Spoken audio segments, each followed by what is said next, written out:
Hey, you. Civilian area is back there. Let's see some ID or get lost. She probably thinks this is the gift shop. Fort Blackstone's main gate buzzed with the usual chaos. Soldiers moving in tight formations. Officers barking orders. The metallic clang of equipment echoing across concrete. It was a Thursday afternoon, and the entry checkpoint was packed with personnel rotating through security protocols. Nobody paid attention to the woman who walked through the outer perimeter fence wearing faded jeans, a plain gray t-shirt, and desert boots that had seen better days. Kaya Skyfeather moved with quiet purpose. Her long black hair braided tight down her spine, swayed slightly as she approached the checkpoint. Amber brown eyes swept the area with methodical precision, cataloging exits, blind spots, personnel position. To anyone watching, she looked like just another civilian contractor. Maybe lost. Probably confused about where visitors were supposed to report. The military police station sat adjacent to the main checkpoint. Inside, Lieutenant Marcus Brady leaned against a desk, coffee in hand, trading war stories with two junior enlisted soldiers. He was 32, career Army, infantry branch, with enough time in service to develop an ego, but not enough combat experience to back it up. His uniform was immaculate. His attitude was worse. Ka stepped through the glass door. The conversation stopped. 3 pairs of eyes turned toward her, and the assessment was instant and dismissive. Civilian, female, Native American features. No military bearing that they could recognize. Brady set his coffee down slowly. Help you with something. His tone carried that particular edge that military people reserve for civilians they consider beneath acknowledgement. The 2 soldiers, Privates Hernandez and Cole, smirked openly. Kaya approached the counter calmly. I need to check in. I have an appointment with Colonel Hayes. Brady's eyebrows raised. Colonel Hayes doesn't meet with walk-ins. You got an appointment confirmation. She reached into her back pocket and produced a folded paper. Brady took it with exaggerated slowness, making a show of examining it like it might be counterfeit. His eyes barely scanned the text before he tossed it back across the counter. This doesn't have a security clearance code. Civilians need pre-authorization to access command offices. He crossed his arms. You're going to have to leave and call ahead like everyone else. Ka picked up the paper, refolded it precisely, and placed it back in her pocket. The authorization code is on the back page. Brady didn't bother checking. Listen, I don't know what you think this is, but we run a tight operation here. You can't just wander onto a military installation because you feel like it does. Hernandez leaned forward, grinning. Maybe she's looking for her boyfriend. Lots of girls hang around bases hoping to catch a soldier. Cole snorted. Or maybe she's lost. GPS doesn't work on reservations. Right. The comment hung in the air like smoke. Kay's expression didn't change. She stood perfectly still, hands relaxed at her sides, breathing steady. The only indication she'd heard was the slight tightening around her eyes. Brady didn't correct his soldiers. Instead, he picked up a clipboard and made a show of flipping through papers. Yeah, I'm not seeing any civilian appointment scheduled for today. You're going to need to leave. The appointment was arranged through Mars Liaison Office. Ka said evenly. If you check your I don't need to check anything. Brady cut her off. I'm telling you to leave. This is a secure facility and you don't have proper authorization. If you refuse to comply, I can have MPs escort you out. Your choice. Ka held his gaze for 3 long seconds. In those seconds, something shifted in her eyes. Something cold and measuring that Brady was too arrogant to recognize. She nodded once. Understood. She turned and walked toward the door. As her hand touched the handle, she paused and looked back over her shoulder. Lieutenant Brady. Her voice was quiet, but carried perfectly across the room. Has anyone ever taught you the difference between looking at credentials and actually reading them? Before he could respond, she pushed through the door and disappeared into the afternoon sun. Brady stared after her, a frown creasing his forehead. Hernandez laughed nervously. What was that supposed to mean? Nothing. Brady waved it off. Just another civilian trying to sound smart. Probably Googled some military phrases. Cole leaned back in his chair. She had good boots. Though, real desert gear. Not the knockoff stuff. Surplus store purchase. Brady said dismissively, everyone wants to play soldier these days. But something nagged at him. The way she'd moved. The way she'd absorbed their mockery without flinching. The complete lack of fear or intimidation when most civilians would have been nervous just standing in an MP station. He shook it off and returned to his coffee. Outside, Kaya walked across the parking lot to a dusty Ford F-150. She climbed in, closed the door, and sat motionless for a moment. Then she pulled out her phone and dialed a number. This is Skyfeather. Confirming arrival at Fort Blackstone. She paused, listening. Initial contact with checkpoint personnel complete. Assessment underway. Another pause. Yes, sir. Proceeding as planned. She ended the call and set the phone on the passenger seat. Through the windshield, she could see the MP station, could see Brady through the window, laughing with his soldiers, already forgotten about the woman he'd just dismissed. Kaya's jaw tightened slightly. Phase 1 complete. The next morning arrived with the kind of pale desert sunrise that made everything look washed out and tired.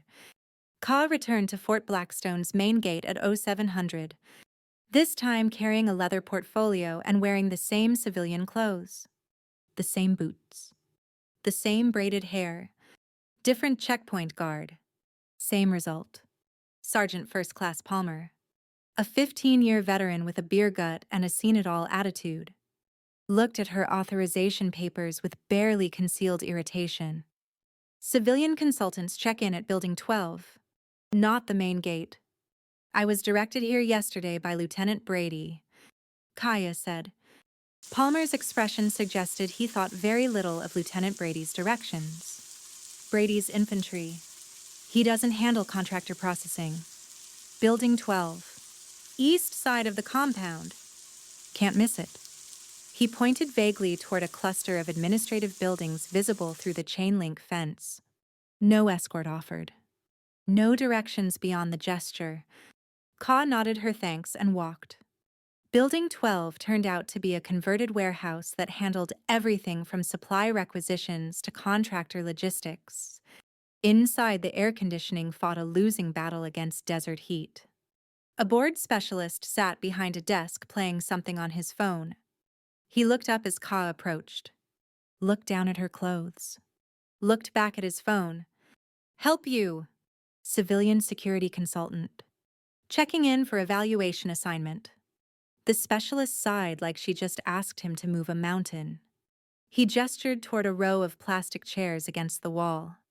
Fill out the form on the clipboard. Someone will process you eventually. The clipboard held a single sheet of paper with spaces for name, purpose of visit, and duration of stay.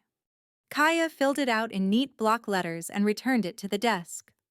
The specialist glanced at it without really reading. Going to be a while. Budget's tight. Contractor processing is low priority. Could be an hour. Could be 3. Kay sat.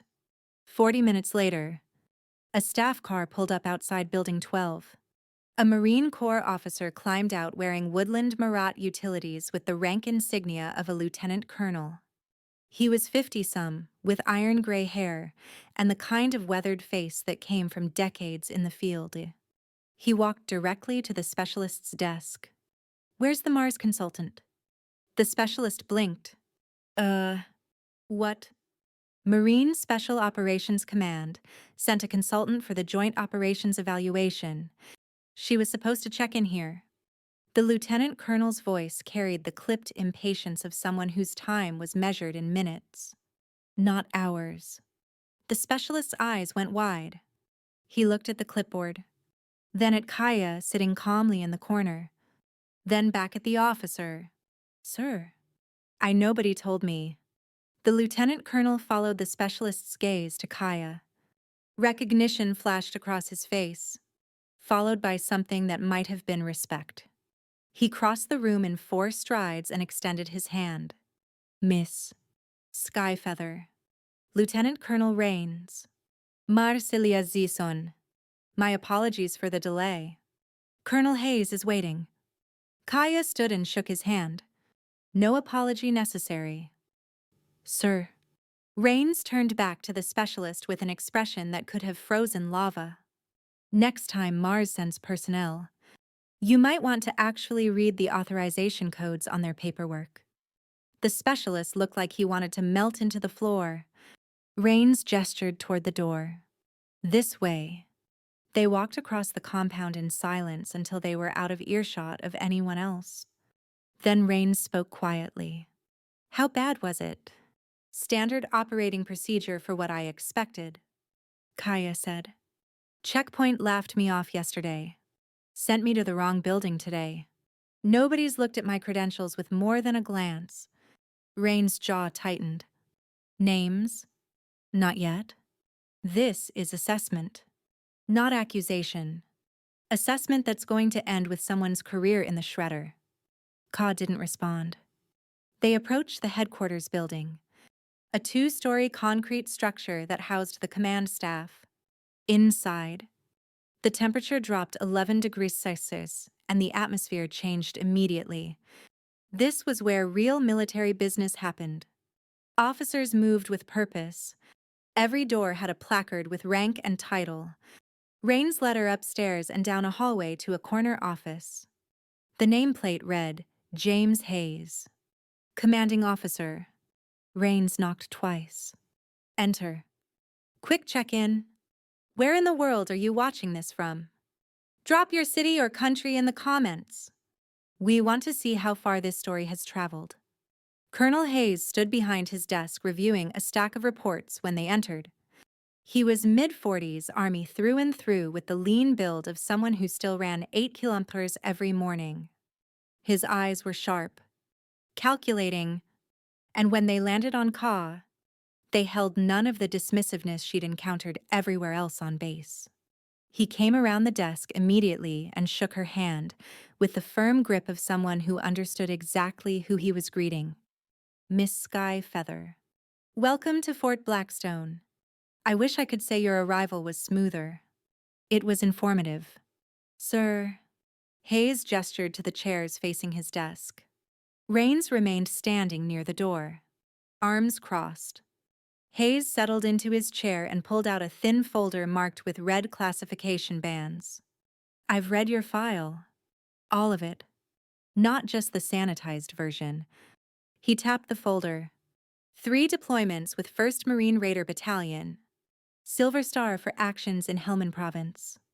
Bronze Star with V device for the Kandahar extraction. 2 Purple Hearts. Marksman scores that put you in the top half percentile of the entire Department of Defense. He closed the folder and looked at her directly. And yesterday my checkpoint NCO treated you like a lost college kid. Kay's expression remained neutral.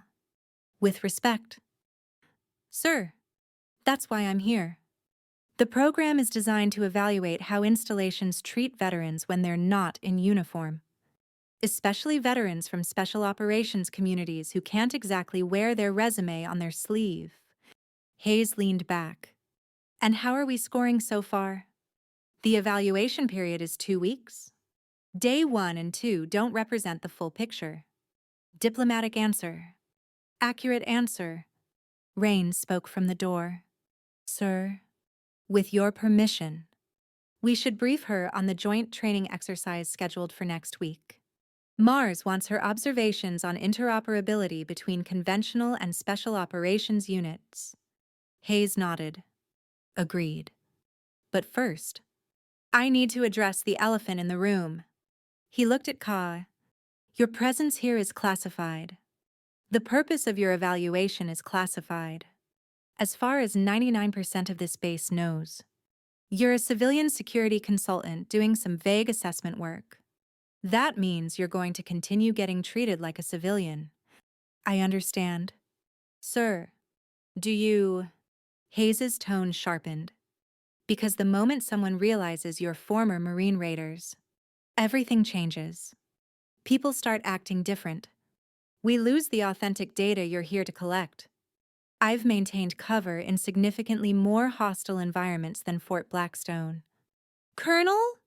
The corner of Hayes's mouth twitched. Fair point. He stood.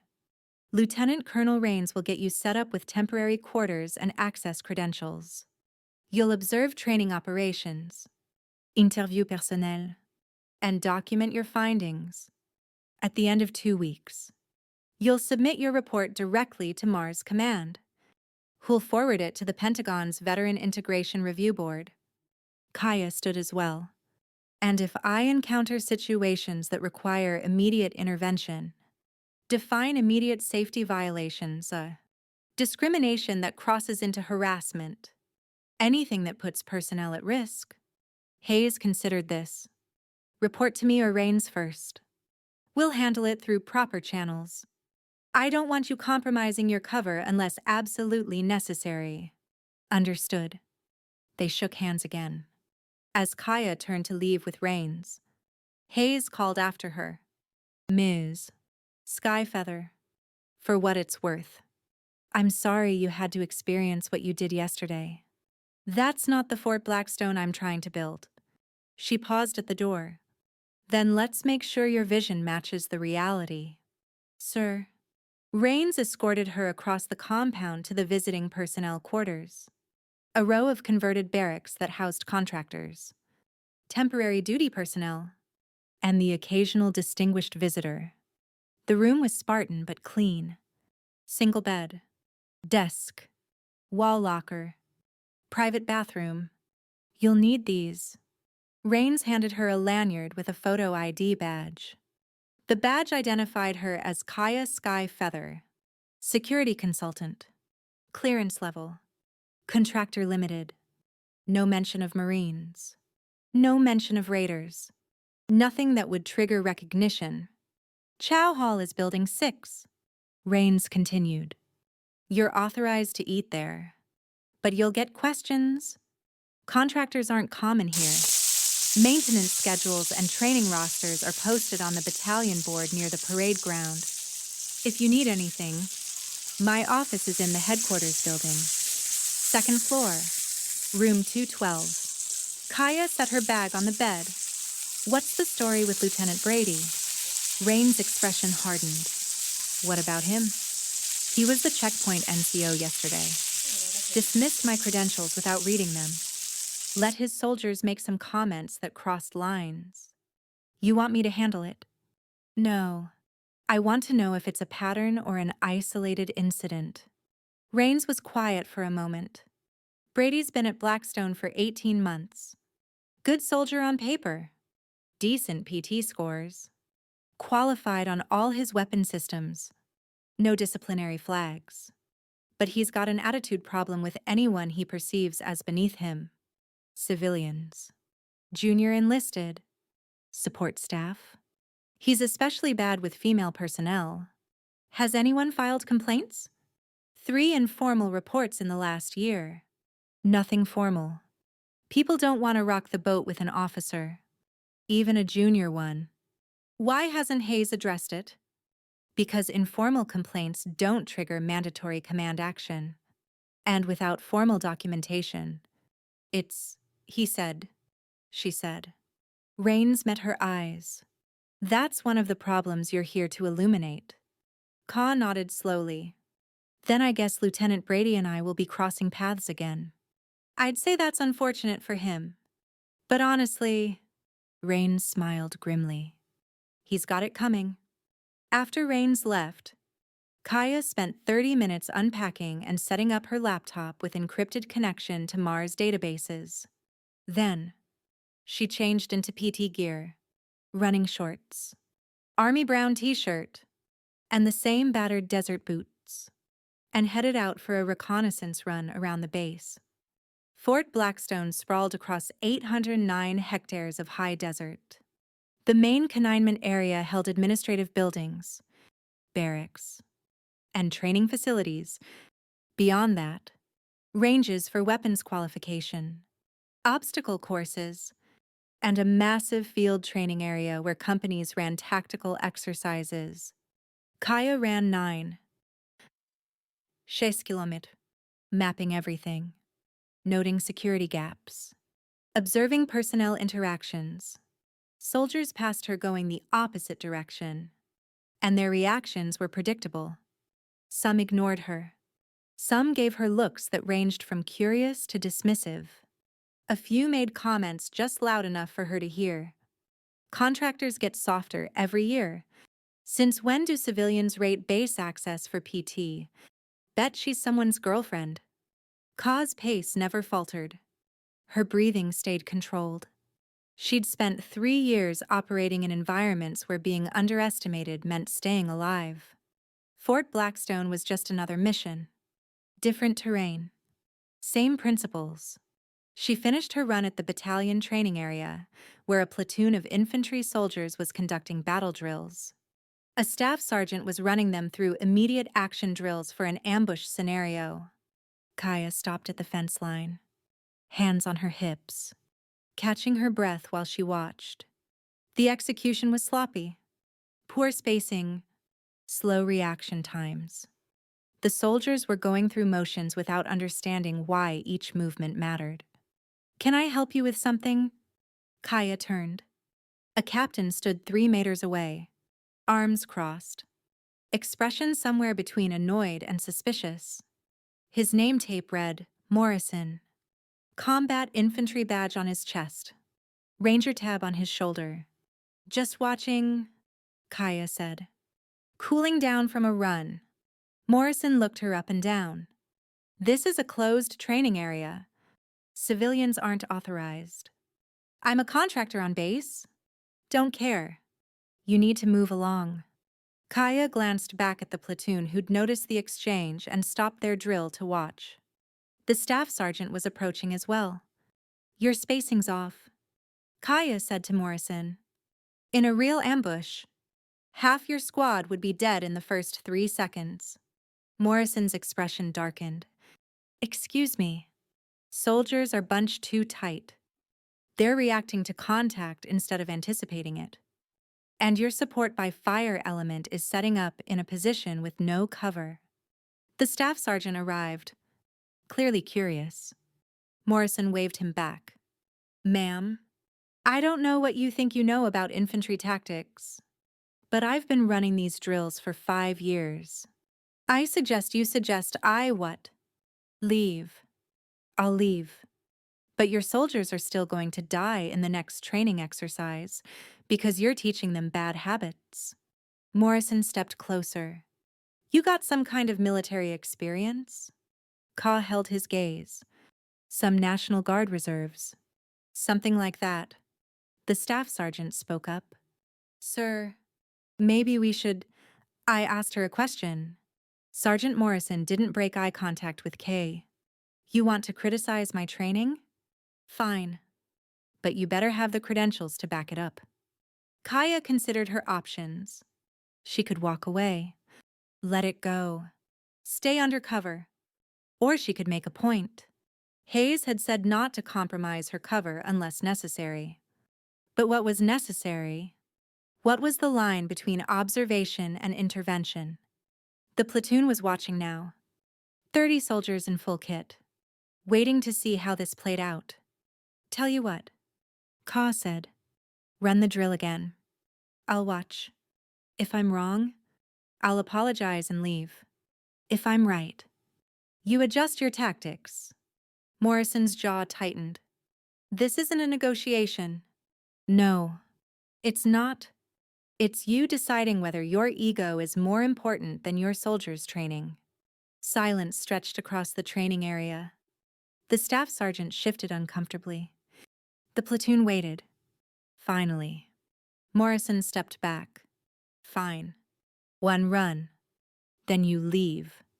He turned to the platoon. Reset positions. We're running it again. The soldiers scrambled back to their starting positions. Morrison positioned himself next to Ka at the fence line. Arms still crossed. Radiating hostility. This should be entertaining, he muttered. The staff sergeant triggered the ambush simulation with a blank fire training aid. The platoon reacted exactly as they had before. Bunched spacing. Slow to return fire. Support element setting up behind a berm that provided concealment, but not cover from elevated positions. It took 90 seconds. When the smoke cleared, the observer controller sergeant called out the simulated casualties. 7 KIA-4 wounded, mission failure. Morrison's expression turned to stone. Ka spoke quietly. Your lead fire team needs to spread 5 more meters. Gives them better fields of fire and makes them harder to suppress with a single weapon. Support element should be 30 men are left behind those concrete barriers. Not the berm. And you're teaching them to react to contact instead of fighting through it. They should be moving and shooting, not stopping to shoot and then moving. Morrison turned to look at her. Who are you? Someone who's been ambushed for real.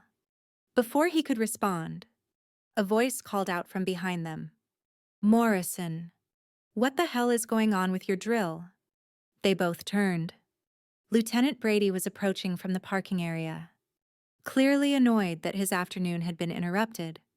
He reached the fence line and his eyes landed on Kay. Recognition flashed across his face. You, the civilian from yesterday. Small base, Kaya said evenly. Brady looked between her and Morrison. What's she doing in a restricted training area? Morrison's expression suggested he was rapidly reassessing the situation. She was just leaving. Sir. Good. Brady pointed at Ka. You need to learn where you're allowed and not allowed on this installation. Contractors don't get free access to everything just because they have a badge. Ka met his eyes without flinching. Understood. Lieutenant.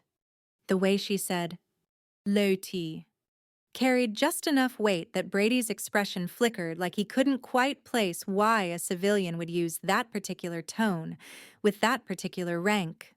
Move along, he said. Kaya nodded once to Morrison, ignored Brady completely, and jogged away from the training area. Behind her, she heard Brady berating Morrison for allowing civilians near his platoon. Heard Morrison's response that she'd made valid tactical points. I don't care if she quoted Sun Tzu, Brady snapped. She's not military. She doesn't rate being here. Ka kept running back to her quarters, back to her laptop, back to her mission log where she documented everything. Brady's second dismissal, Morrison's initial hostility followed by grudging respect. The platoon's poor training standards, 2 days into a 14-day evaluation, and the patterns were already clear. Fort Blackstone had a culture problem, and Lieutenant Brady was at the center of it. Day 3 started with a mandatory all-hands formation at 06:30. The entire battalion, 4 companies totaling roughly 600 soldiers, assembled in the parade ground while the morning sun turned the desert sky pink and gold. Kaya stood at the edge of the formation in her civilian clothes, notepad in hand, observing. Colonel Hayes took the podium and briefed the upcoming joint training exercise. Mars would be sending a team to run interoperability drills with Fort Blackstone's infantry companies.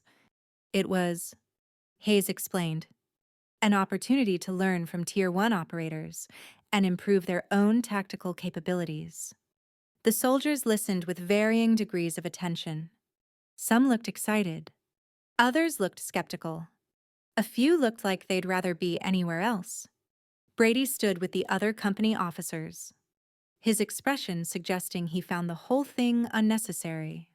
When Hayes mentioned that a civilian consultant would be observing and documenting the training, Brady's eyes flicked toward Kay with barely concealed irritation.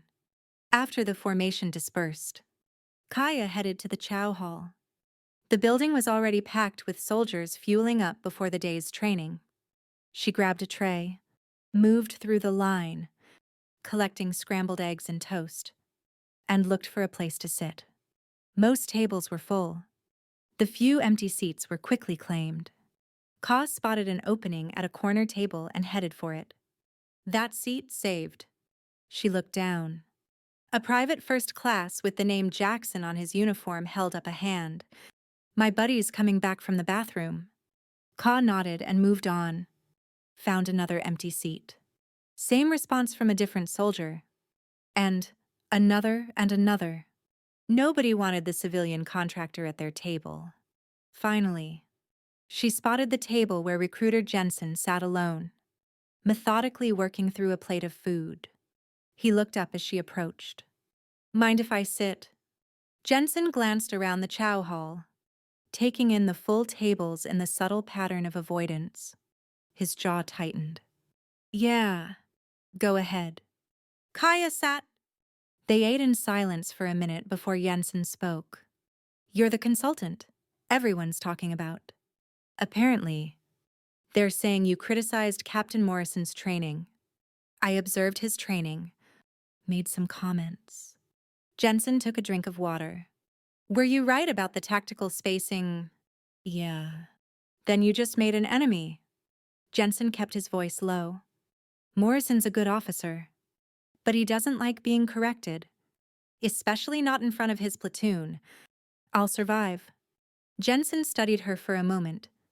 "You were military, weren't you? Before the contractor thing?" Ka met his eyes. "What makes you say that?" "The way you move. The way you don't react when people disrespect you. The way you said Lieutenant to Brady yesterday, like it was a lower life form." Jensen smiled faintly. "I spent 6 months attached to a special operations unit before I came here. You've got the same vibe as those guys. Calm. Controlled. Dangerous." Ka took a bite of eggs, chewing slowly. "You've got good instincts." "So, I'm right." "I didn't say that." Jensen laughed quietly. "You didn't have to." He leaned forward. "Look, I don't know why you're really here, and I'm not going to pry. But you should know that Brady's been on the warpath since yesterday. He's telling everyone you're a troublemaker. Says you're probably here because you've got connections or you slept with someone important. He's building a case to get your access revoked. Let him build." "You're not worried." "Should I be?" Jensen considered this. "If you're who I think you are, no. But if you're just a contractor, yeah. Brady's got friends. He can make your life miserable." Kaya wiped her mouth with a napkin and stood. "Thanks for the heads up." "Hey." Jensen stood too. "For what it's worth. I hope you stick around. This place could use someone who's not afraid to tell officers they're screwing up." Ka almost smiled. "That might be the nicest thing anyone said to me here." The morning's training schedule had Kay observing Alpha Company's weapons qualifications at Range 7. She arrived early, parked at the range tower, and climbed the stairs to the observation deck where the range safety officer and his assistant were setting up him. The RSO, a grizzled master sergeant named Kowalski, glanced at her badge and grunted. "You the contractor?" "That's me." "Stay up here. Don't go down range. Don't talk to the shooters. Don't touch anything." "Roger that." Kowalski gave her a look like he was surprised she'd used proper radio terminology, but he didn't comment. Below, Alpha Company soldiers began filtering onto the range, carrying M4 carbines and wearing full kit. The qualification course was standard Army. 40 targets at distances from 50 to 300 menhir. Shooters firing from supported and unsupported positions. Expert badge required 36 hits. Sharpshooter required 30. Marksman required 23. The first group of 10 soldiers moved to the firing line. Kowalski gave the safety brief over the range loudspeaker, then called the range hot. The shooting was mediocre. Out of 10 soldiers, 2 qualified expert, 4 sharpshooter, 3 marksmen, and 1 failed to qualify at all. The soldier who failed, a young specialist, looked devastated as he cleared his weapon and moved to the safe area. Group after group cycled through. Results stayed consistent. Lots of sharpshooter and marksman badges. Not many experts. Occasional failures. Ka watched in silence, taking notes. After 2 hours, Captain Morrison arrived at the range tower. He climbed the stairs and approached Kowalski. "How's Alpha doing?" "Average." Kowalski said, "Nothing spectacular." "Got 3 no-go so far." Morrison's expression soured. 3. That's unacceptable. He noticed Ka then and his jaw tightened. "You're everywhere today." Observing training was part of my contract. Observing, not critiquing. Haven't said a word. Morrison turned back to Kowalski. "Who's up next?" "3rd platoon. Bravo section." Below, another group of soldiers moved to the firing line. Among them was Jensen, looking focused and calm. The range went hot. Rifles barked. Targets pinged and fell. When the dust settled, Jensen had 40 hits. Perfect score. Kowalski whistled low. "Damn. Kids got skills." Morrison nodded. Approval. "Jensen's one of our best. Came to us from in Special Operations Support Unit." Ka filed that information away. The morning wore on. More groups. More mediocre scores. Then, as the session was winding down, Lieutenant Brady arrived in a staff car with his own group of soldiers from HQ Company. He climbed the tower stairs and immediately spotted Kay. "What's she doing here?" Morrison side-eyed, observing Brady. "It's her job. This is weapons qualification. Classified performance data. It's unclassified training." Kowalski interjected. "Anyone with base access can observe." Brady ignored him, focusing on Kaya. "You taking notes on my soldier scores?" "General observations on training quality." "That sounds like intelligence collection to me." The tension on the observation deck spiked. Kowalski and Morrison exchanged glances. Brady stepped closer to Ka.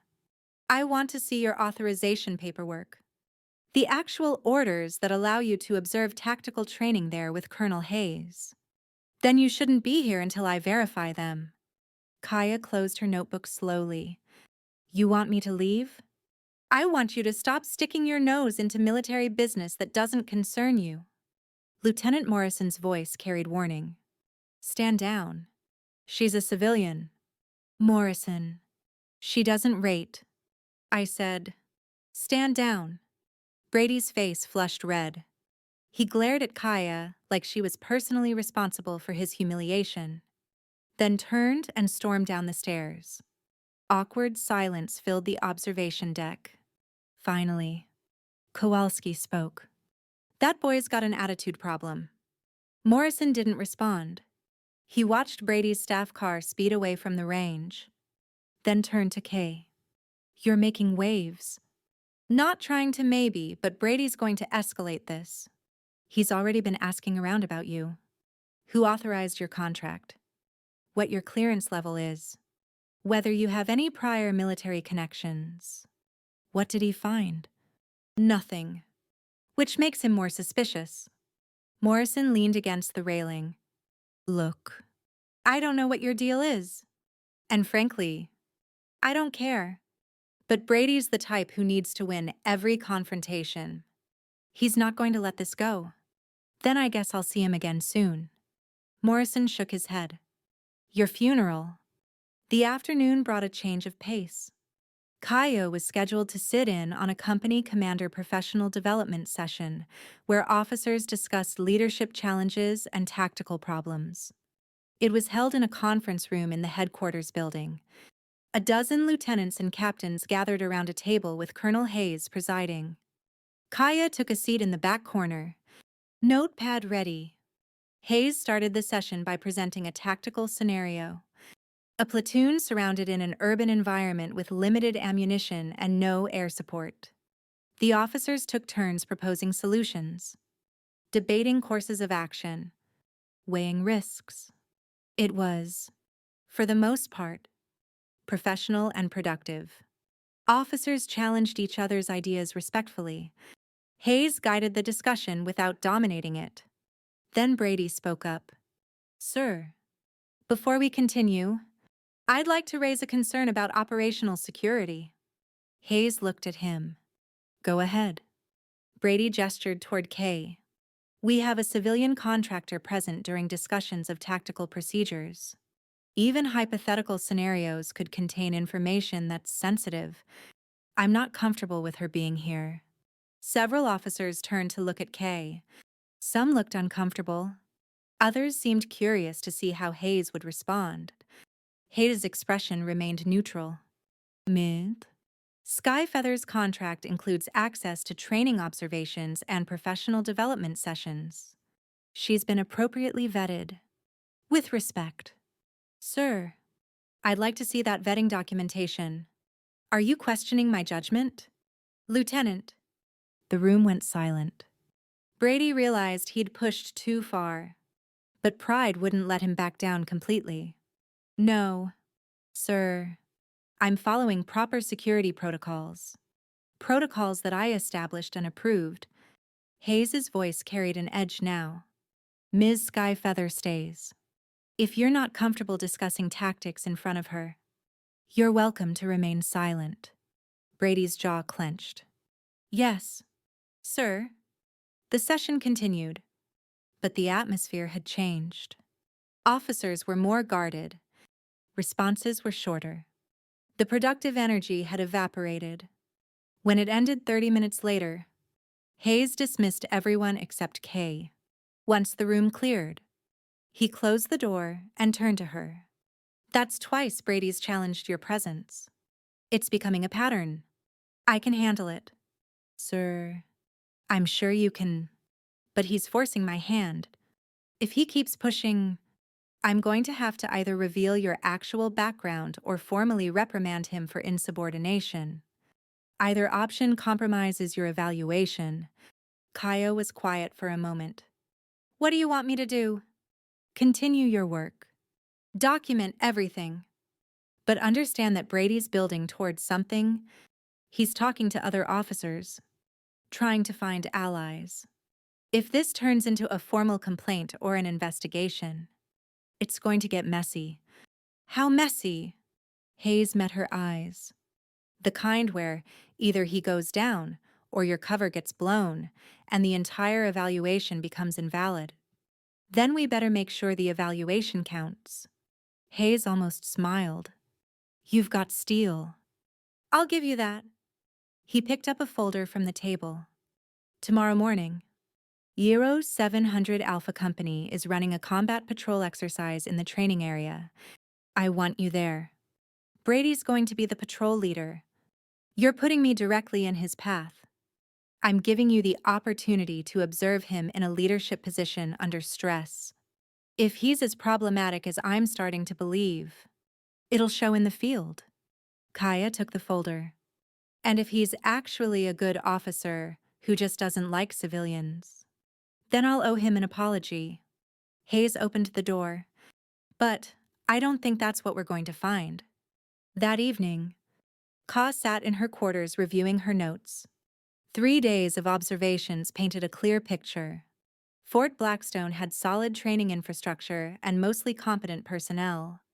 But there was a cultural rot starting to spread.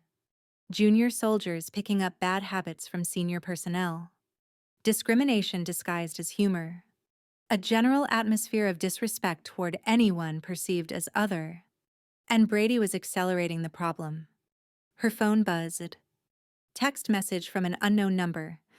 Be careful tomorrow. Brady knows you're coming to the patrol exercise. He's planning something. Jensen. Ka stared at the message for a long moment. Then she deleted it and set the phone aside. She'd been in worse situations than a hostile lieutenant on a training exercise. Brady could plan whatever he wanted. It wouldn't change the outcome. She pulled out her personal laptop and opened an encrypted file. Her real mission brief. The one that went beyond simple observation. The Pentagon wasn't just evaluating how bases treated veterans. They were identifying toxic leaders and systemic problems that undermined unit cohesion. Brady was exactly the kind of officer they were looking for. Tomorrow would determine whether he was salvageable or needed to be removed. Ka closed the laptop and lay back on her bed, staring at the ceiling. She thought about Jensen's warning, thought about Morrison's grudging respect, thought about Hayes trying to maintain control while his subordinates tested boundaries. She thought about the 3 years she'd spent with Marine Raiders, operating in places where mistakes meant death, where being underestimated was an advantage, where calm and chaos was the only thing that kept you alive. Fort Blackstone wasn't combat, but it was a battlefield of a different kind. And tomorrow, Lieutenant Brady was going to learn what happened when you underestimated the wrong person. Outside her window, the desert night settled in. Soldiers moved between buildings, heading to barracks or the PX, or wherever they spent their off-duty hours. The base hummed with the low-level activity of an installation at rest. Ka closed her eyes. Tomorrow would bring answers. If you felt that moment in your soul, comment. I stand with her. The training area sat 5 kilometers northeast of the main cantonment. A sprawling expanse of desert scrub broken by wadis, argo lines, and clusters of concrete buildings built to simulate urban environments. By 0700, Alpha Company's 1st platoon was assembled at the patrol base. 30 soldiers in full combat kit checking weapons and equipment. Lieutenant Brady stood near a Humvee, reviewing a laminated map with his platoon sergeant.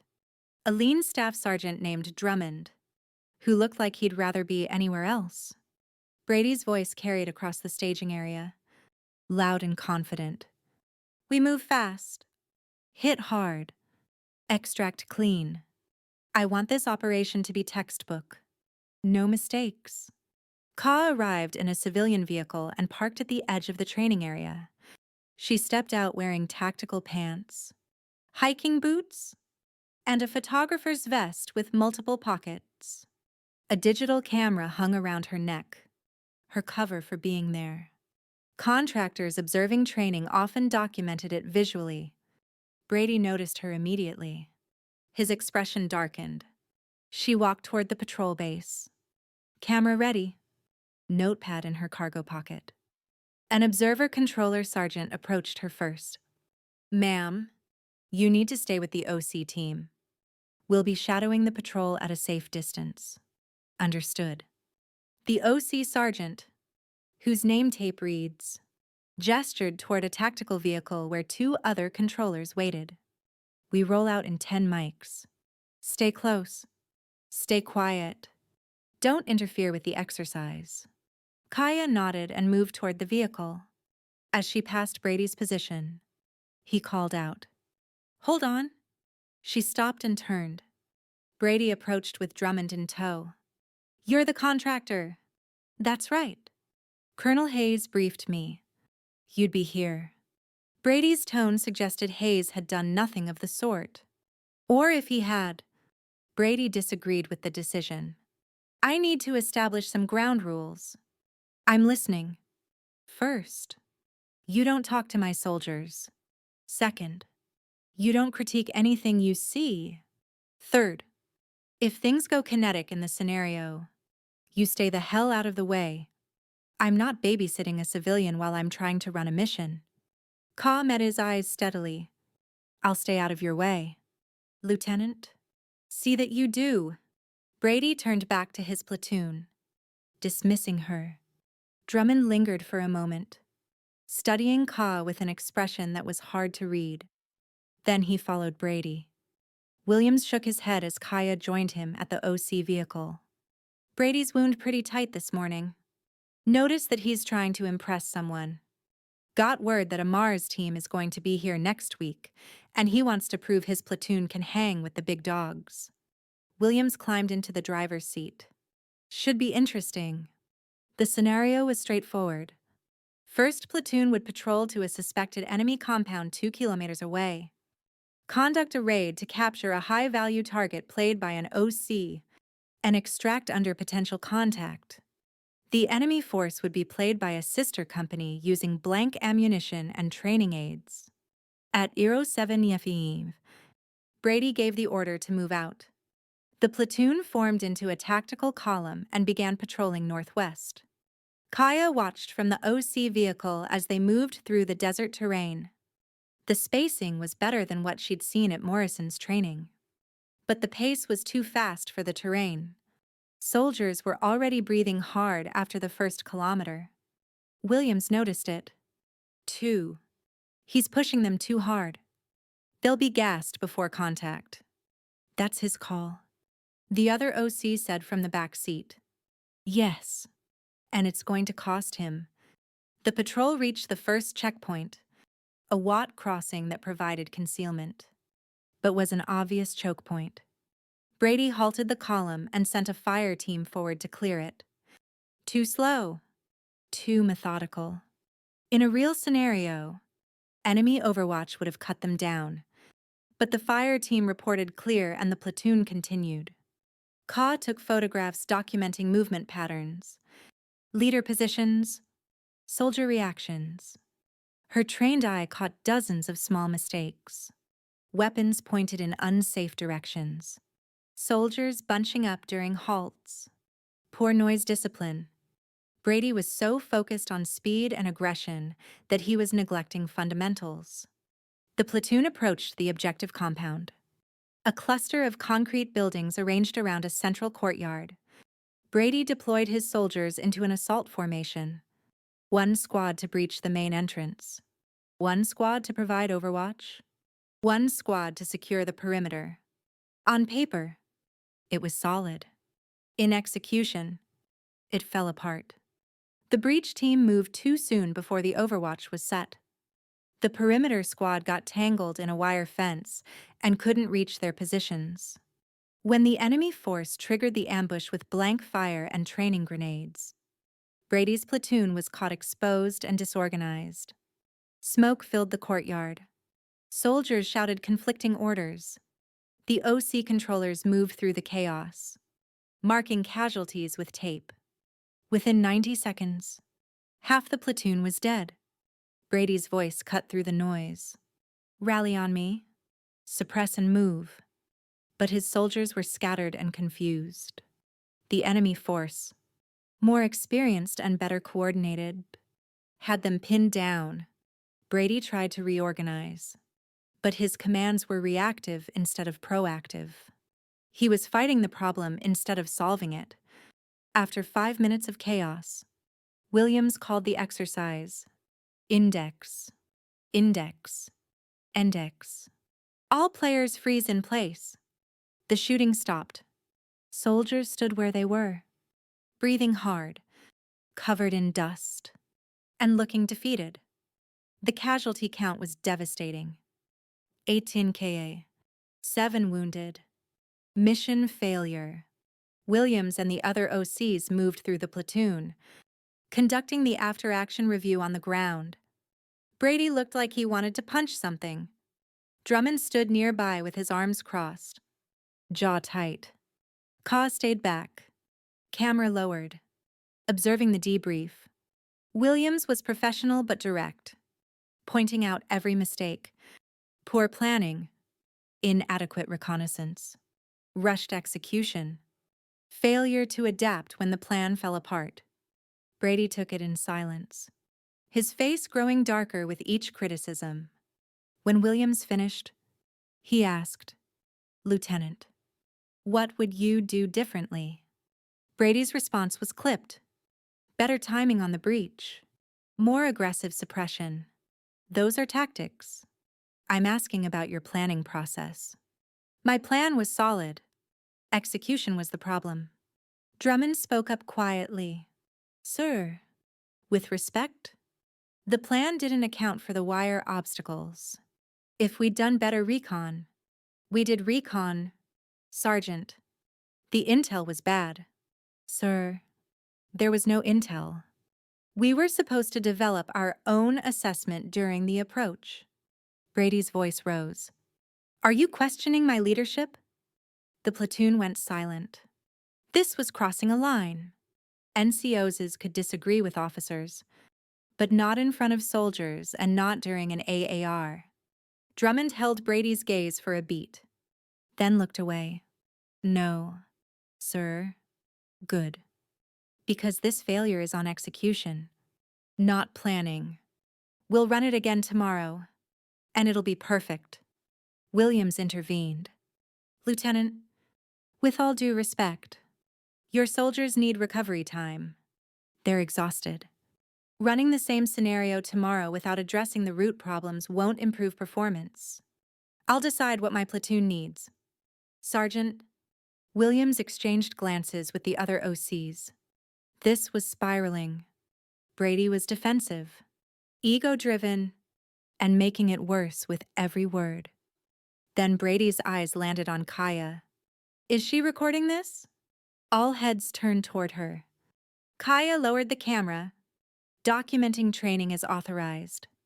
This is an internal AAR. Contractors don't get access to that. William shook his head.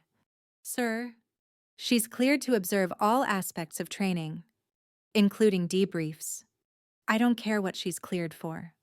I want her camera. The demand hung in the desert air. Soldiers looked uncomfortable. Drummond closed his eyes briefly like he knew this was about to go sideways. Ka remained calm. The camera stays with me. Lieutenant, that's not a request. Neither is my response. Brady stepped toward her. You think because Colonel Hayes gave you a badge, you can do whatever you want on my training mission. I think I'm doing my job and you're overreacting. Overreacting. Brady's voice rose another notch. You've been undermining me since you got here. Questioning my training methods. Taking notes on my soldiers. Now you're recording my failure for some report that's going to make me look incompetent. Sir Drummond tried to intervene. Maybe we should stay out of this. Sergeant. Ka met Brady's eyes without flinching. If you're worried about looking incompetent, maybe focus on improving your planning instead of blaming everyone else for your mistakes. The platoon sucked in a collective breath. Nobody talked to officers like that. Especially not civilians. Brady's face went red. That's it. I'm filing a formal complaint. You're done here. On what grounds? Interference with training operations. Insubordination to a commissioned officer. Take your pick. William stepped between them. Lieutenant Brady, I need you to stand down. This is getting out of hand. No. Sergeant, what's out of hand is a civilian contractor insulting an officer in front of his platoon. Brady pointed at Ka. I want her removed from this base. Today. Kaya's expression remained neutral, but something shifted in her eyes. A coldness that hadn't been there before. You sure you want to do this? Lieutenant. Absolutely. Because once you file that complaint, there's going to be an investigation. They're going to look at everything. Your leadership, your training methods, your treatment of personnel. All of it becomes part of the record. I'm not afraid of an investigation. Maybe you should be... Brady stepped closer, invading her space. Is that a threat? It's advice. Walk away. Let this go. Focus on fixing your actual problems instead of making me the scapegoat. I don't take advice from civilians. Then you're making a mistake. Brady turned to Williams. Call the MPs. I want her escorted off this training area immediately. Williams hesitated. clearly torn. The other OCs looked equally uncomfortable. This had gone from a bad training day to a full-blown command crisis. Before Williams could respond, a Humvee approached from the direction of the main base. It stopped near the compound and Colonel Hayes stepped out. The entire atmosphere changed. Soldiers snapped to attention. Officers straightened. Hayes walked across the training area with the measured pace of someone who'd already decided how this was going to end. He took in the scene, the exhausted platoon, the tension between Brady and Kay, the uncomfortable OCs. Lieutenant Brady, report. Brady snapped a salute. Sir, I'm filing a formal complaint against the contractor for interference with training operations and insubordination. Hayes returned the salute and turned to Williams. Sergeant Williams. What happened here? Williams gave a concise summary. The failed mission. The contentious AR. Brady's escalating confrontation with Kay. Hayes listened without interruption. When Williams finished, Hayes looked at Kay. Mrs. Sky Feather. Did you interfere with Lieutenant Brady's mission? No, sir. I observed from the OC vehicle and documented training as authorized. Did you offer tactical advice or criticism during the exercise? Not during the exercise. No. What about after? Ka chose her words carefully. I responded to Lieutenant Brady's accusation that I was undermining him. My response was direct but accurate. Hayes turned back to Brady. What exactly did she say that constitutes insubordination? Brady hesitated, clearly realizing that repeating Ka's actual words would require him to admit they were true. She questioned my competence as an officer. Sir, in what way? She suggested I focus on improving my planning instead of blaming others. Hayes was quiet for a moment.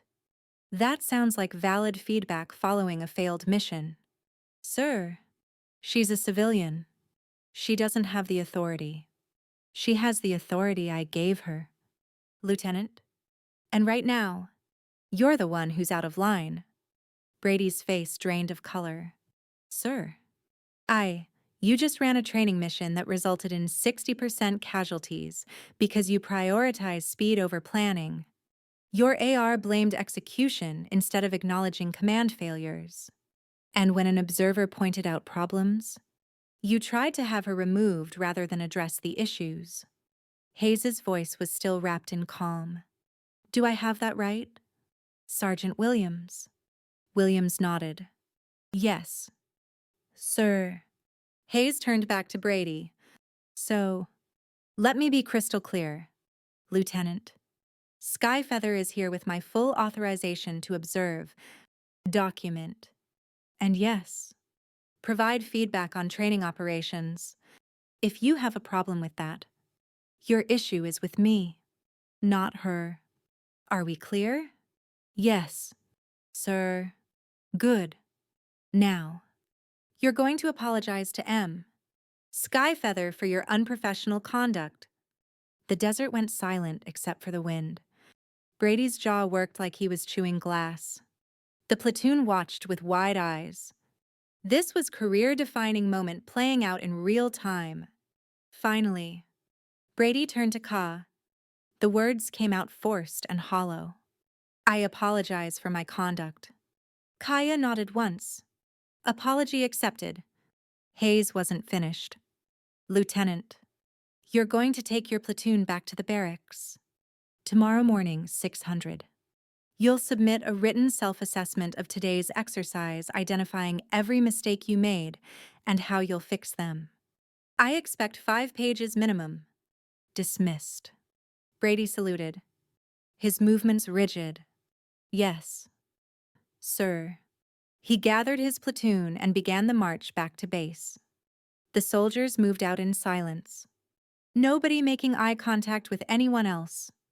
When they were out of earshot, Hayes turned to Ka. Are you all right? I'm fine, sir.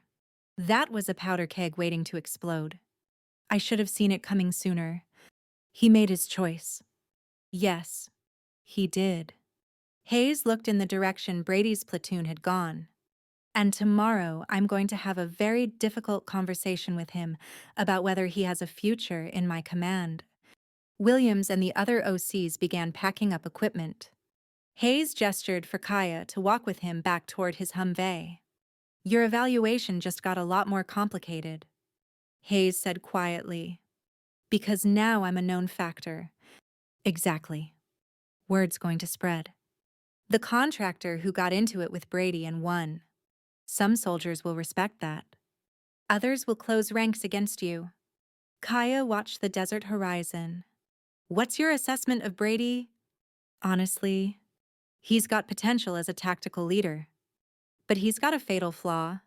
He can't admit mistakes, can't accept criticism, and he treats anyone he perceives as beneath him like garbage. Hayes shook his head. I've seen officers like him before. Some grow out of it. Most don't. What are you going to do? That depends on what his self-assessment looks like tomorrow. If he uses it as an opportunity for genuine reflection, there might be hope. If he uses it to make excuses, Hayes trailed off. Then I'm going to recommend he be reassigned to a position where his attitude can't poison an entire platoon. They reached Hayes's vehicle. He opened the door, then paused. One more thing. Jensen sent you a warning text last night. Didn't he? Kaya didn't confirm or deny. Hayes smiled faintly. That kid's got good instincts. He's the kind of soldier we need more of. Loyal, competent, and willing to do the right thing even when it's uncomfortable. He's going to have a good career if officers like Brady don't break him first. Hayes climbed into the Humvee and drove away, leaving Ka alone in the training area with the OCs. Williams approached her as she headed back to her vehicle. That was something else, he said. Which part? All of it. But especially you standing your ground against an officer. Most contractors would have backed down. Backing down doesn't fix the problem. Williams grinned. No, it doesn't. He extended his hand. For what it's worth. You were right about everything. Brady needed to hear it, even if he didn't want to. Kaya shook his hand. Thanks. She drove back to her quarters, mind working through the implications. The confrontation had accelerated everything. Brady would either spiral into deeper hostility or have a moment of genuine self-awareness. Hayes would be forced to take action one way or another, and her cover as a simple contractor was wearing thinner by the day. Tomorrow would bring Brady's self-assessment. That document would determine his fate. Kaya had seen enough officers in enough situations to predict what he'd write. Brady wasn't the type to accept responsibility. He'd find ways to blame the scenario, the enemy force, his NCOs, maybe even his soldiers. And when he did, Hayes would have no choice but to act. The endgame was approaching faster than anyone had anticipated. If that twist hit you like a flashbang, drop a like, so we know you're loving this. Lieutenant Brady didn't sleep that night. He sat at his desk in his apartment off base, staring at a blank Word document titled Self-Assessment Training Exercise After Action Report. The cursor blinked mockingly. 5 pages minimum. Due at 0600. He'd started 4 different drafts, deleted them all. The problem was simple. Admitting mistakes felt like admitting weakness, and weakness was death in a military career. Officers who showed weakness got passed over for promotions, got stuck in dead-end assignments, got quietly pushed out. But the bigger problem was Kaya Skyfeather. Brady opened a browser and searched her name again. Same results as before. Nothing. No social media presence. No news articles. No professional networking profiles. For someone supposedly working as a military contractor, she had 0 digital footprint. That alone was suspicious.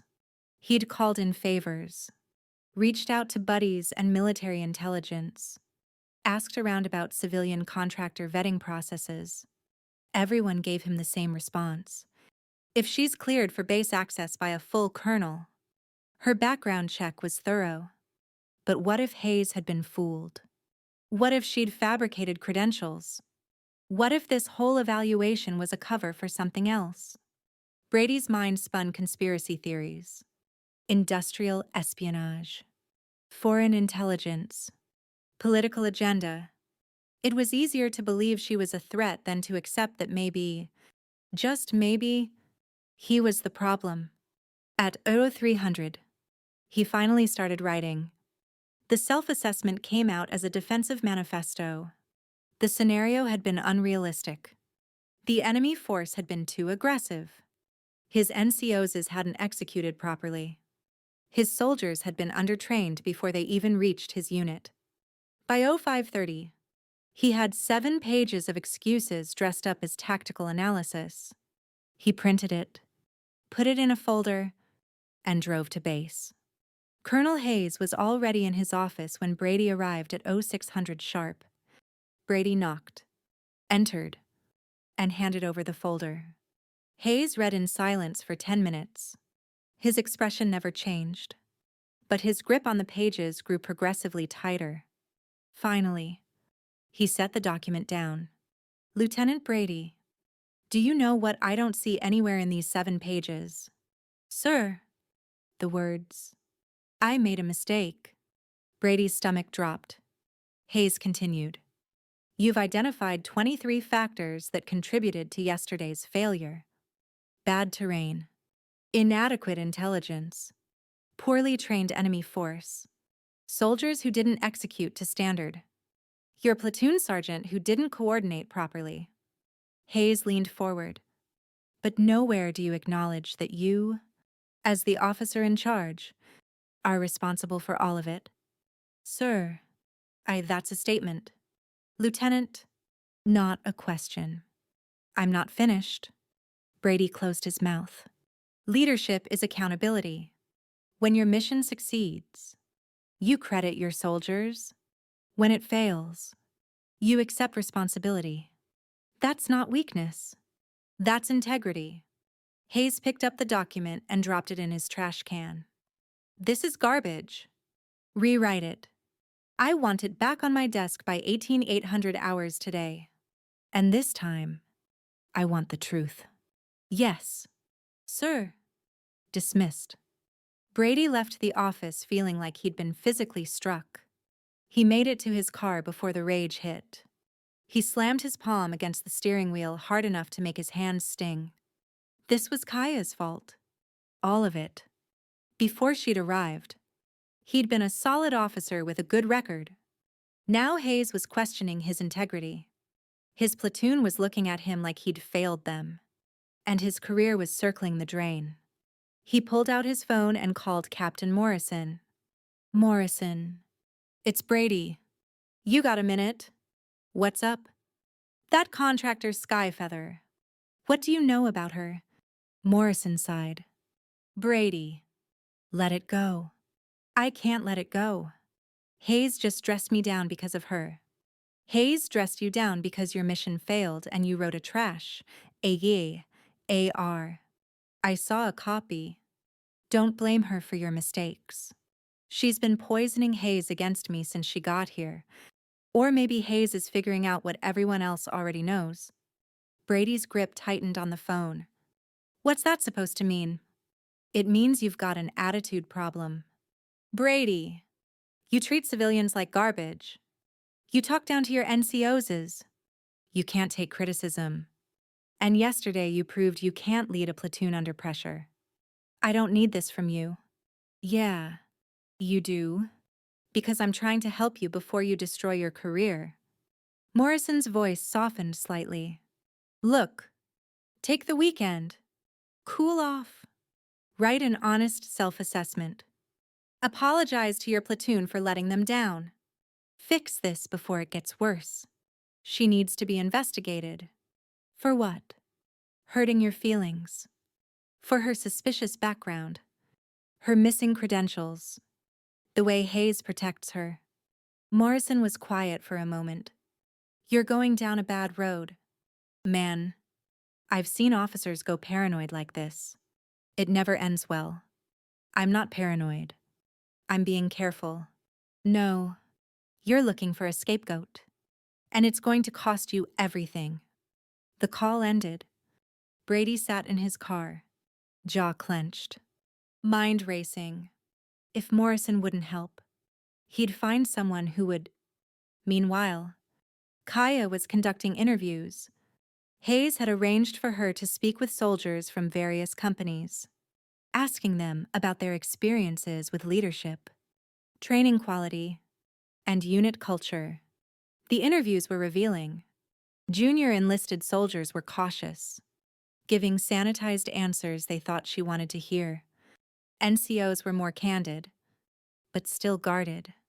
It was only when she guaranteed anonymity and showed genuine interest that people started opening up. A specialist from Charlie Company talked about officers who never listened to their NCO's advice.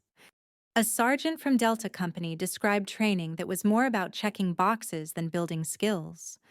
A female corporal shared experiences of casual sexism that leadership dismissed as just how military culture is. Nobody mentioned Brady by name. They didn't need to. The patterns were consistent across companies. Junior officers who prioritized their careers over their soldiers. Senior leaders who enabled bad behavior. A culture where respect had to be demanded rather than earned. Ka took meticulous notes documenting everything for her final report. At 1100 hours, Jensen found her in the chow hall. Can I sit? Go ahead. Jensen set his tray down and kept his voice low. You need to be careful. Brady's asking questions about you. He's talking to people in S2 trying to dig up information on your background. Let him dig. I'm serious. He's obsessed. I heard him on the phone this morning talking about getting you investigated for security violations. Kaya took a drink of water. He can investigate all he wants. He won't find anything he's not supposed to find. Jensen studied her. Who are you really? Just a contractor. Contractors don't stand up to officers like you did yesterday. Contractors don't have backgrounds that can't be traced. Contractors don't stay calm when threatened. Jensen leaned forward. I told you I spent time with special operations. I recognize the type. You're one of them. Aren't you? Ka met his eyes. If I was, I couldn't tell you. That's not a denial. Take it however you want. Jensen sat back processing. Brady's going to lose his mind when he finds out. He's already lost his mind. He just doesn't know it yet. What's going to happen to him? That depends on what he does next. If he writes an honest self-assessment and fixes his behavior, he might survive. If he keeps looking for excuses and scapegoats, Kaya shrugged. Then he'll remove himself.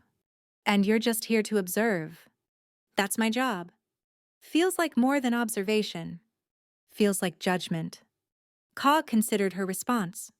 Every leader gets judged eventually by their soldiers, their peers, their superiors.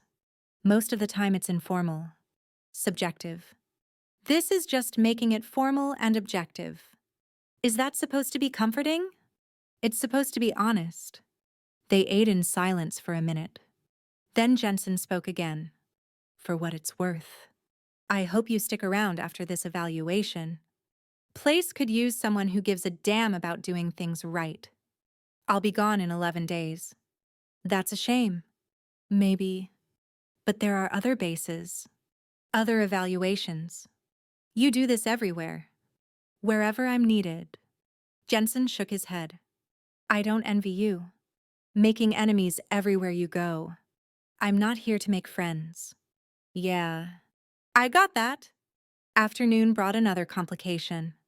Major Vance, who'd been present during the initial confrontations between Kaya and Brady, requested a meeting with Colonel Hayes. Kaya was asked to attend. They gathered in Hayes's office. Vance looked uncomfortable, like he'd rather be anywhere else. Hayes closed the door. You wanted to discuss the contractor situation. Yes. Sir. Vance glanced at Ka. With respect. I think we need to address the elephant in the room. Ms. Sky Feather's presence is causing division in the officer corps. Explain. Brady's not the only one who's uncomfortable. Other officers are questioning why a civilian has unrestricted access to training operations. They're worried about operational security, liability issues, chain of command clarity. Hayes leaned back in his chair. These officers are welcome to bring their concerns to me directly. They sent me because Vance hesitated, because they think you're too protective of her, that there's something we're not being told. They're right. There is. Vance blinked. Sir. Hayes looked at Kay. Your call?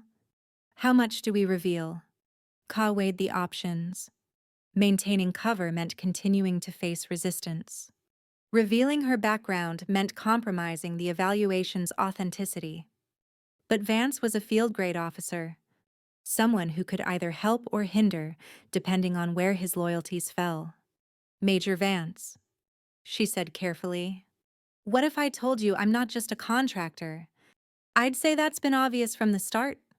What if I told you I'm a veteran evaluating how this base treats other veterans when they're not in uniform? Vance's expression shifted from confusion to understanding to concern. You're a plant. I'm an evaluator. There's a difference. Does Brady know? No. And he can't know. Or the evaluation is compromised. But you're telling me because Colonel Hayes trusts your judgment. And because we need someone in the officer corps who can help manage the situation without revealing the truth. Vance looked at Hayes. Sir, this is complicated. Welcome to my world, Hayes said dryly. What's her actual background? Hayes pulled out Ka's classified file and slid it across the desk. Vance opened it, read for 30 seconds, and went pale. Marine Raiders. Kaya nodded. Silver Star. Bronze Star with V device. 3 deployments. Vance closed the file slowly. And Brady's been treating you like a civilian who doesn't belong. Ka finished. Which is exactly what we wanted to observe. How do officers treat veterans they don't recognize? How does the base culture respond to people who've served, but don't advertise it and were failing spectacularly? Not entirely. Some personnel like Jensen showed respect and intuition. Others like Brady revealed themselves. Vance was quiet for a long moment. What happens to Brady when this evaluation ends? Hayes answered. That depends on whether he can salvage himself in the next week. If he demonstrates genuine growth and accountability, he might survive with a reprimand. If not, you'll recommend his removal. I'll recommend whatever his actions warrant. Vance stood. I need to think about this. Take your time, Hayes said. But understand that what we discuss doesn't leave this room. If word gets out, the evaluation is over and we learn nothing useful. I understand. Sir. Vance looked at Kay. For what it's worth. Ma'am, thank you for your service, and I apologize for any disrespect you experienced from officers in my chain of command. You weren't part of the problem. Major, maybe not directly. But I saw it happening and didn't intervene. That makes me complicit. After Vance left, Hayes turned to Ka. Think he'll stay quiet? Yes. How can you be sure? Because he's the type of officer who values integrity over politics. He'll sit with this, process it, and decide that supporting the evaluation is the right thing to do. And if you're wrong, then we'll know within 24 hours. Hayes smiled faintly. You read people well. Survival skill. At 1700 hours, Kaya returned to her quarters to find a note slipped under her door. Plain paper, handwritten in block letters. Leave Fort Blackstone before you get hurt. This is your only warning. Kaya read it twice, then photographed it and sent the image to Hayes with a brief text. Escalation. His response came within minutes. Logging as evidence.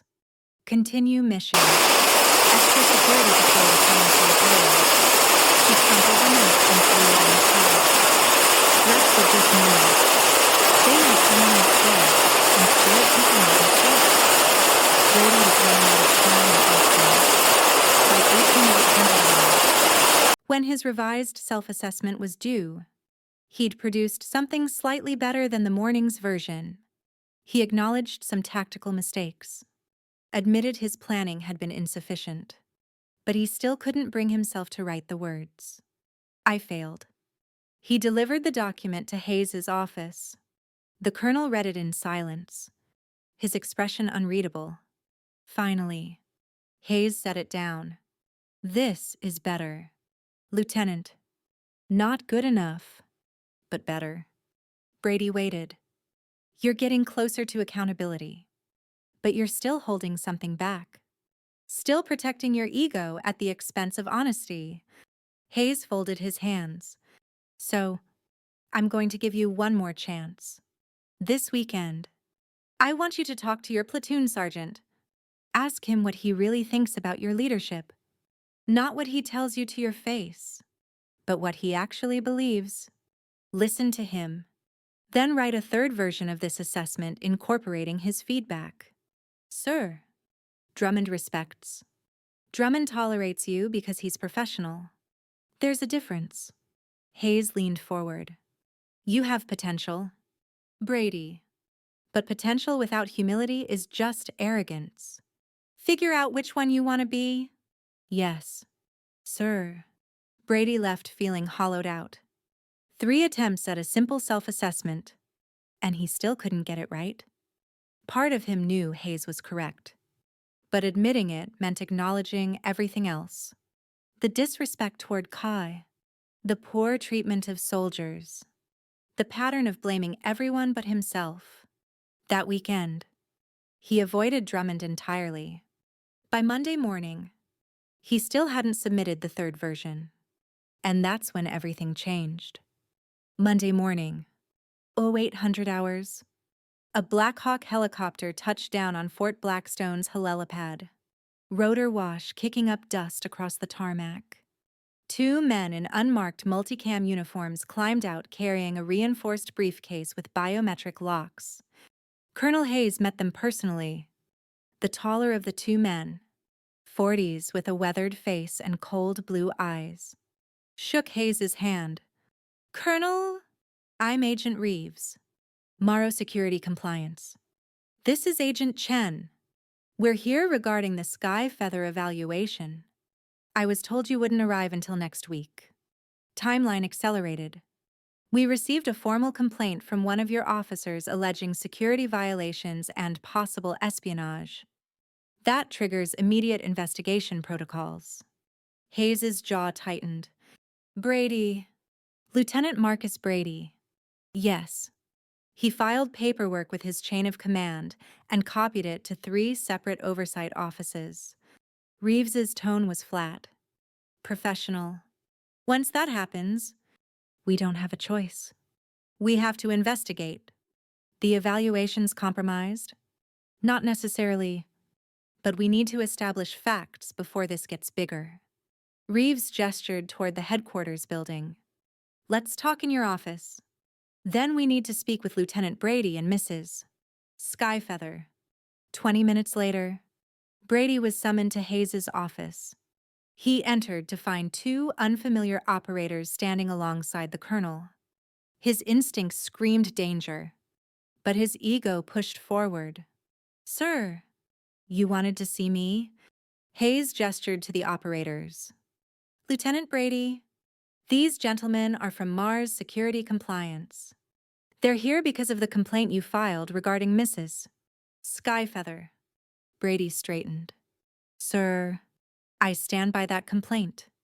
There are serious security concerns. Reeves interrupted. Lieutenant, before you continue, I need you to understand something. Filing false accusations against military personnel is a violation of the UCMJ. Accusing a decorated veteran of espionage without evidence is career-ending. So, I'm going to give you one opportunity to withdraw your complaint. Brady blinked. Decorated veteran. She's a civilian contractor. Is she? Reeves opened the briefcase and pulled out a thin folder. Let me read you something. Gunnery Sergeant K. Sky Feather, United States Marine Corps, 1st Marine Raider Battalion. 3 combat deployments. Silver Star for actions under fire in Helmand Province. Bronze Star with V device for the Kandahar extraction operation, where she eliminated 6 enemy combatants while wounded, saving her entire team. The office went silent. Brady's face drained of color. Reeves continued. 2 Purple Hearts. Expert marksman qualification with sniper specialty. Honorable discharge after 6 years of service. Current role. Pentagon contractor conducting veteran integration assessments at military installations. Brady's mouth opened, but no sound came out. Chen spoke for the first time. You accused a Marine Raider of espionage because she hurt your feelings. Lieutenant, I didn't know. You didn't know because you never bothered to actually read her credentials. You saw a civilian woman with Native American features and made assumptions. Reeves closed the folder. Do you understand how close you came to destroying your career? Brady looked at Hayes desperately. Sir, nobody told me. I told you she was authorized. I told you to stand down multiple times. Hayes's voice was ice. You chose not to listen. Reeves set the folder on Hayes's desk. Here's what happens next. We're conducting a formal hearing this afternoon at 1500 hours. Lieutenant Brady, you'll present your evidence of security violations. Ms. Skyfeather will respond. Then we'll determine if your complaint has merit or if you've committed misconduct this afternoon. Brady's voice cracked. You wanted an investigation. You're getting one. Reeves headed for the door. I suggest you spend the next few hours reviewing exactly what evidence you have, because if you've got nothing, this hearing is going to be very painful for you. After they left, Brady remained frozen in place. Hayes stood slowly. You were warned. Lieutenant. By me. By Morrison. By your own common sense. But your ego wouldn't let it go. Sir? I thought you thought wrong. And now you're going to face the consequences. Hayes pointed to the door. Dismissed. And Brady, if I were you, I'd spend the next 6 hours figuring out how to save what's left of your career.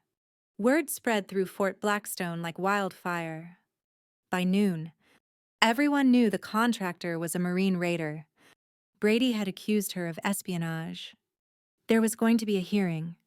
Soldiers gathered in small groups talking in hushed tones. Officers looked worried. NCOs shook their heads in disbelief.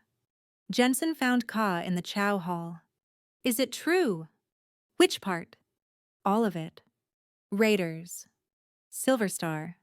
Kaya nodded slowly. Holy hell. Jensen sat down hard. Brady must be losing his mind. Probably. Are you okay? I'm fine. This was always a possibility. What happens at the hearing? Brady presents his case. I respond. The investigators decide whether he's acted inappropriately. He's done. He has to know that. Ka looked at him. People in desperate situations do unpredictable things. Don't underestimate what he might try. At 1500 hours, the hearing convened in a secure conference room. Present were Reeves, Chen, Colonel Hayes, Major Vance, Lieutenant Brady, and Ka. A court reporter documented everything. Reeves opened the proceedings. This is a formal inquiry into allegations made by Lieutenant Marcus Brady against contractor Kaya Sky Feather. Lieutenant, present your evidence. Brady had spent 6 hours preparing. He'd compiled a list. Kay's sealed records, her tactical knowledge, her presence at training exercises, her confrontations with officers. He presented it all, his voice growing steadier as he went. By the end, he almost sounded convincing. These factors, taken together, suggest someone with unauthorized access to classified information and potentially hostile intent toward military operations. Reeves listened without expression. When Brady finished, he turned to Ka. Ms. Skyfeather, your response. Kaya spoke calmly. My records are sealed because they contain classified operational details from my time with Marine Raiders. My tactical knowledge comes from 6 years of military service, including specialized training and reconnaissance and combat operations. My presence at training exercises is authorized by Colonel Hayes as part of my evaluation contract, and my so-called confrontations with officers were responses to disrespect and unprofessional conduct directed at me. Lieutenant Brady, do you have evidence of actual security violations? Unauthorized access to classified materials, communication with foreign entities, anything beyond circumstantial observations? Brady hesitated. No, but no circumstantial qualifiers. Do you have evidence of crimes or security violations? No. Reeves leaned back. Then here's my assessment. Ms. Skyfeather is a highly decorated Marine veteran conducting authorized evaluation work. You, Lieutenant Brady, saw a woman you perceived as beneath you, treated her with disrespect, and when she demonstrated competence that threatened your ego, you attempted to have her removed through false accusations. I'm not finished. Reeves's voice hardened. You wasted the time of 3 oversight offices, triggered an emergency investigation, compromised an authorized Pentagon evaluation, and slandered a Silver Star recipient. Those are serious offenses. Brady looked at Hayes desperately. The colonel's expression offered no hope. Chen opened another folder. We interviewed personnel across Fort Blackstone this morning. 16 soldiers and NCOs confirmed patterns of disrespectful behavior from you towards civilians, female personnel, and junior enlisted. Your own platoon sergeant described your leadership as ego-driven and resistant to feedback. The walls were closing in. Brady could feel his career slipping away. I made mistakes, but I was trying to protect the base. No, Kaya said quietly. You were trying to protect your pride. Reeves stood. Lieutenant Brady, you'll be formally reprimanded. The reprimand goes in your permanent file. You'll undergo mandatory leadership training and counseling. Your next promotion board will see all of this. And if you demonstrate any further pattern of discrimination or unprofessional conduct, you'll be recommended for separation from service. Brady's face crumbled. Sir, please. This hearing is concluded.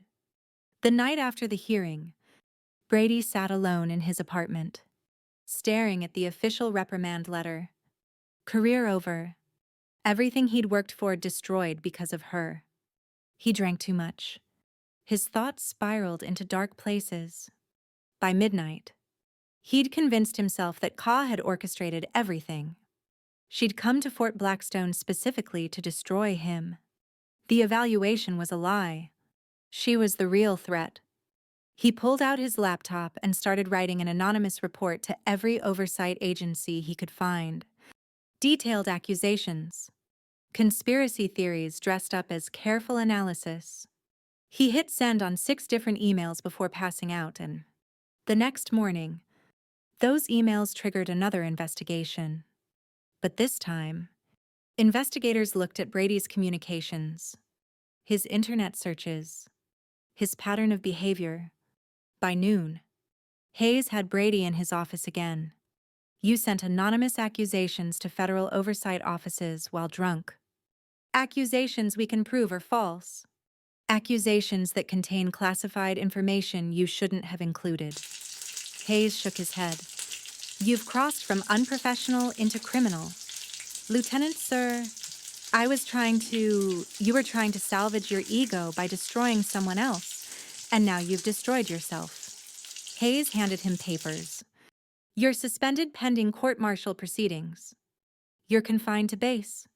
Your security clearance is revoked, and I'm personally recommending you be separated from service with an other than honorable discharge. Brady's world ended in that moment. 2 weeks later, the full truth came out. Mars conducted a formal briefing for Fort Blackstone's command staff. Kaya stood at the front of the room in her Marine Corps service uniform. Medals displayed. Rank insignia visible. She wasn't a contractor. She was a gunnery sergeant on special assignment. The room full of officers and senior NCOs listened in stunned silence as she presented her findings. Not just about Brady, but about systemic issues across the base. Discrimination, toxic leadership patterns, training deficiencies. Brady was a symptom, not the disease, she concluded. But he accelerated problems that already existed. The question for Fort Blackstone is whether you want to fix those problems or continue pretending they don't exist. Hayes stood. We're fixing them starting now. Over the next month, Fort Blackstone underwent massive changes. Officers were retrained. NCOs were empowered. Discrimination policies were enforced. Brady was court-martialed and discharged. Morrison, who tried to warn Brady, was promoted. Vance, who'd supported the evaluation, was given additional responsibilities. Jensen received a commendation, and Ka moved on to the next base. The next evaluation, the next mission. 6 months later, Fort Blackstone was different. The culture had shifted. Respect was the baseline, not the exception. Training improved. Morale increased. Hayes submitted his report to the Pentagon. The Skyfeather evaluation was painful, but necessary. We identified and removed toxic leadership. We reformed our approach to respect and professionalism. Fort Blackstone is stronger because someone had the courage to show us our failures. Other bases requested similar evaluations. The program expanded. Brady, meanwhile, struggled to find work as a civilian. Dishonorably discharged officers weren't in high demand. He worked warehouse jobs, delivered food, barely survived. He never accepted responsibility. In his mind, he'd been the victim of a conspiracy. The system had been rigged against him. But deep down, in moments of painful clarity, he knew the truth. He'd destroyed himself. Kaya had just held up the mirror. Ka sat in her truck outside another base. Fort Jackson, South Carolina. Different terrain. Same mission. She checked her credentials, her cover story, her evaluation parameters. In the passenger seat, a folder with her real identity. Marine Raider, combat veteran, Pentagon evaluator. Nobody at Fort Jackson would know. They'd see a civilian contractor. They'd make assumptions. They'd treat her accordingly. And she'd document everything because respect shouldn't require a uniform. Dignity shouldn't depend on rank. Veterans shouldn't have to prove their worth every time they walk onto a base. She started the truck and drove toward the gate. The next evaluation was beginning, qu'il. In the rearview mirror, a small eagle feather hung from a cord, symbol of her heritage, reminder of who she was beneath the cover story. She thought about Brady briefly, about officers like him at every base, about the work still ahead. Then she focused on the mission because somewhere on this base, another leader needed to be held accountable. Another culture needed to be challenged. Another truth needed to be revealed. And Kaya Skyfeather was exactly the person to do it. The gate guard checked her credentials. barely glancing at her face. Purpose of visit: security consultant evaluation. Park and visitor lot. Check in at Building 6. She drove through, already observing, already assessing, already documenting. The mission continued. In a nation built on the sacrifices of those who serve, the least we owe them is respect, regardless of how they look when they're not wearing the uniform. Judge people by their character and their service, not by your assumptions, because the quiet person you dismiss might be the hero you never recognized. That was intense. But it doesn't stop there. Click this video now to see another stolen valor clown get destroyed by real soldiers.